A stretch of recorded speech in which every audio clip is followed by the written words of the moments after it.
Ադրբեջանի և Վրաստանի արտաքին գործերի նախարարները հեռախոսազրույցի ընթացքում քննարկել են երկրների միջև բարեկամական և ռազմավարական գործընկերային հարաբերությունների ներկա վիճակն ու հեռանկարները։ Ջեյհուն Բայրամովն ու Մակա Բոճորիշվիլին ընդգծել են բարձր մակարդակով քաղաքական երկխոսությունը, ինչպես նաև կայացած ինտենսիվ այցերը նպաստել են հարաբերությունների հետագա ամրապնդմանը։ Բայրամովը շնորհակալություն է հայտնել Վրաստանի ղեկավարությանը տարանցման սակագների հարցն օպերատիվ կերպով լուծելու համար։ Ռուսաստանը և Ուկրաինան ատոմային էներգիայի միջազգային գործակալության միջնորդությամբ համաձայնության են եկել Զապորոժիեի ատոմակայանում ժամանակավոր հրադադարի շուրջ վերանորոգման աշխատանքներ իրականացնելու նպատակով։ Ռազմական հակամարտության ընթացքում միջուկային վթարը կանխելու շարունակական ջանքերի շրջանակում ԱՄԳ թիմը կհետևի վերանորոգման աշխատանքներին, որոնք կտևեն մի քանի օր, հայտարարել է ԱՄԳ ղեկավար Ռաֆայել Գրոսին։ Նա շնորհակալություն է հայտնել երկու կողմերին ժամանակավոր լռության պատուհանի համաձայնելու համար։ Զապորոժիեի ատոմակայանի վերահսկողության և կառավարման հարցը խաղաղության 20 կետից բաղկացած ծրագրի չլուծված հարցերի շարքում է։ Վաշինգտոնն առաջարկում է կայանի համատեղ շահագործում Ուկրաինայի, Միացյալ Նահանգների և Ռուսաստանի կողմից։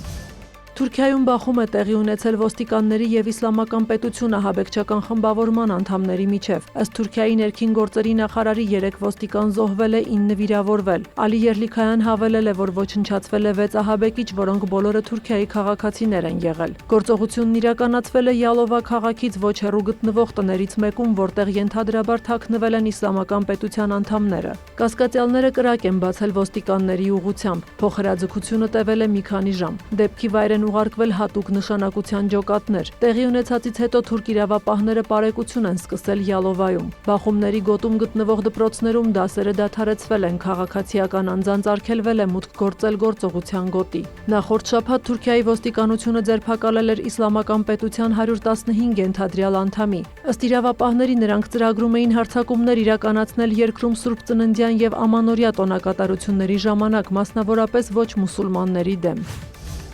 Չինաստանը զորավարժություններ է սկսել Թայվանի մոտ, դա պատճառաբանելով երկրի ինքնիշխանությունը պաշտպանելու անհրաժեշտությամբ։ Կղզու շուրջ տեղակայվել են ռազմանավեր, կործանիչներ և հրետանի։ Չինաստանի արտգործնախարարության խոսնակ Լին Ցզյանը նշել է, այս վարժանքներն անհրաժեշտ են երկրի տարածքային ամբողջականությունը պաշտպանելու համար, ինչպես նաև վճռական պատասխան են արտաքին ուժերի գործողություններին, որոնք փորձում են օգտագործել Թայվանը Չինաստանին զսպելու նպատակով, զինում են կղզին և իրավիճակը հասցնում վտանգավոր պատերազմի եզրին։ Զորավարժությունները կշարունակվեն նաև դեկտեմբերի 30-ին։ Ավելի վաղ ԱՄՆ-ն հայտարարել էր Թայվանին $11 միլիարդ զենք վաճառելու մասին, ինչը կղզուն զենքի մատակարարման ամենախոշոր փաթեթն է։ Սա դժգոհություն էր առաջացրել Չինաստանում։ Երկրի պաշտպանության նախարարությունը հայտարարել էր, որ խիստ միջոցներ կձեռնարկի դրանի պատասխան։